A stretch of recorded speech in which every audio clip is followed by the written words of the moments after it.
Hi guys. Gusto lang ako i-film akong self today. Kay first time na ako ang mag-aban kay Heartbeat sa hospital. Kay wala iyang pops, kaya na pwede mag-absent iyang pops. So, is very nanay. Di ko nag-auban pag na mga injection nga mga involved or kabalo ko na masakitan si Heartbeat. It's because mahadlok jud ko. Ako ang pinakatalawan ni inahan sa kalibutan. Ambot na lang kabalo ko nanay mga nanay out there na makarelate na pag masakitan ilang anak, mas masakitan sila. So karon nga adlaw sikan dose um, second tusok ni Heartbeat ron sa iyang maintenance, no? So, first time po na kung ako lang isa. Usually, manggod na si Hazel na iyahang pops. So, karon kay di man pwede mag-absent iyahang pops. Kailangan naman gid yung pops mabawi sa work. So, wala tayong mabuhat. Mapugos ang inahan sa kanunay panabang.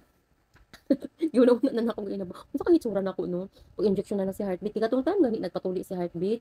Pops yun na niya. Kay, mahadlok ko, maluoy ko, na gusto na lang ako siya i-drag pa uli. Nga, di na lang ka magpatuli. Kay, hindi ko gusto masakitan siya. So, it's my fault. Yun nga nung si Heartbeat. Hindi sanay masakitan. Even madamag na siya before. Kay, kalinturahon yun na siya. Even, sayang pa dentist. Di yun na ako nag-auban sa sulod. It's mahadlok yun ko na, mo reklamo siya nga masakitan siya. Maluoy mong ko ba? Ambot na lang. Like, bisang kog na sa dentist na siya sa sulod. Mag-pray jud ko. Di siya masakitan. Ay, ginoo ko. Ako lang ang pinakatalawan ni Inhan sa kanunay panabang sa, ay, ambot na lang. Basta, involved si Heartbeat tapos masakitan siya. Mahadlok jud ko, dili jud ko always jud na iyahang pops nga frontliner jud na iyahang pops. Nga even tong laboratory niya, pops jud na niya. Mahadlok jud ko, di jud ako kaya. Amot lang karon unsaon ako sa pag-survive akong day nga kami lang duha. Pero unta ma-survive na ako kay wala lain mag-uban sa iyahan say. O kara kung weekend kay na iyahang pops niya karon kay Friday pag yun.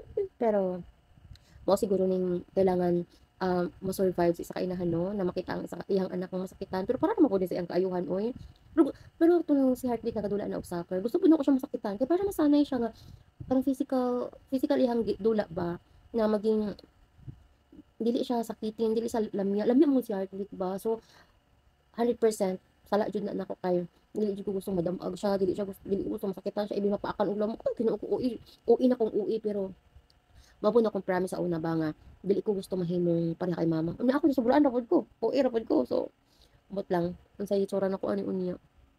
Dili jud ako kaya magreklamo sa sakit na mi, sakit ni kay mahilak jud ko. Oh my God. Kabalo ko nga napoy mga nanay nga same sa ako nga dili kaya. Pero laban na ta ko alas 9 pa lang prepare na ko nagpaabot na lang ko sa time na moadto ko sa school sunduon pa na ako sa school sa din mag-lunch bago mi mag-adto sa ospital. Ay, murag di mo ko gusto magka-baby uy kay basig kailangan pag injectionan ang baby. Uy, basig pero dili. Gusto ta magka-baby. Magka-baby jud ta. Basta mga isa lord ba ko. Malut ako na lang mag-agwanta sa sakit. Dili lang si Heartbeat or dili lang akong anak yun. Kaya, pero kay nanay man ta today, kaya na girl. Tagi, di ano man nimo. Pangayo man nimo magkaroon ka og baby. So karon